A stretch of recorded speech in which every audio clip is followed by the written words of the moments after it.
Next exercise है आपकी 41, जिसमें कि क्वेश्चन नंबर फर्स्ट है, बोला कि बेस ऑफ ट्रायंगुलर फील्ड जो है बेस है उसका वो हाइट का 3 टाइम्स है। अगर कॉस्ट कल्टीवेटिंग कराने फील्ड इतने रुपए पर हेक्टेयर है तो पर हेक्टेयर के हिसाब से इतनी होती है, तो बेस और हाइट को आप पता कीजिए कितना होगा। ठीक है, ये है आपका क्वेश्चन।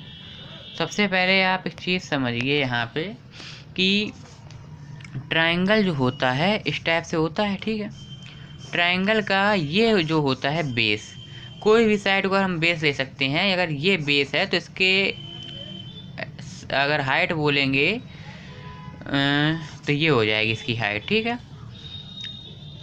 ये बेस है, इसके करस्पॉन्डिंग हाइट हम लोग ये कह सकते हैं। अगर इसको बेस लेंगे तो इसके हिसाब से करस्पॉन्डिंग हाइट ये वाली होगी, इसके अगर ये वाला बेस लेंगे तो इसकी हाइट ये हो जाएगी। इस तरह से ये होता है। ठीक है, तो फॉर्मूला होता है जैसे ये बेस है और ये हाइट, तो एरिया का फॉर्मूला होता है ट्राइंगल के 1/2 बेस इंटू हाइट। ठीक है, 1/2 बेस इंटू हाइट, इस फॉर्मूला के हिसाब से हम लोग चलेंगे।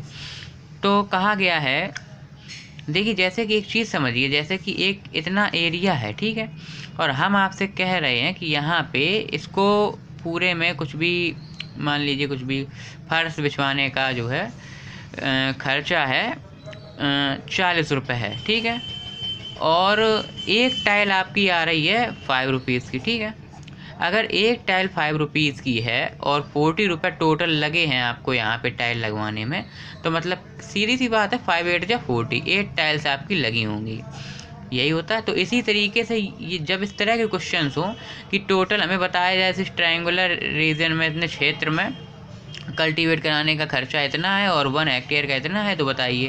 तो देखिए ऐसे में हम एरिया निकालने के लिए क्या करते हैं कि हमारे पास टोटल यहाँ पे जो कितना खर्चा होगा वो यहाँ पे दिया गया है। ठीक है, हम उससे 1 हेक्टेयर वाले को 1 यूनिट में जितना दिया जाता है उतने को हम डिवाइड कर देते हैं। तो डिवाइड करने से हमको यहाँ पे एरिया मिल जाएगा।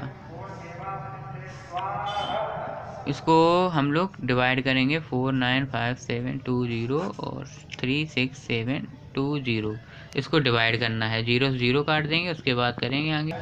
तो यहाँ पे इसको डिवाइड करने के बाद 13.5 हेक्टेयर जो है आपका आंसर आया, मतलब कि एरिया आया अभी। अब देखिए बोला गया है कि एरिया के हिसाब से अगर हम निकालेंगे 1/2 बेस इंटू हाइट के हिसाब से आपका आएगा। ठीक, एरिया कितना निकला 13.5 निकला है। ठीक है, और 1/2 बेस कितना होगा, बेस कहा गया जितना भी होगा बेस वो हाइट का 3 टाइम्स है।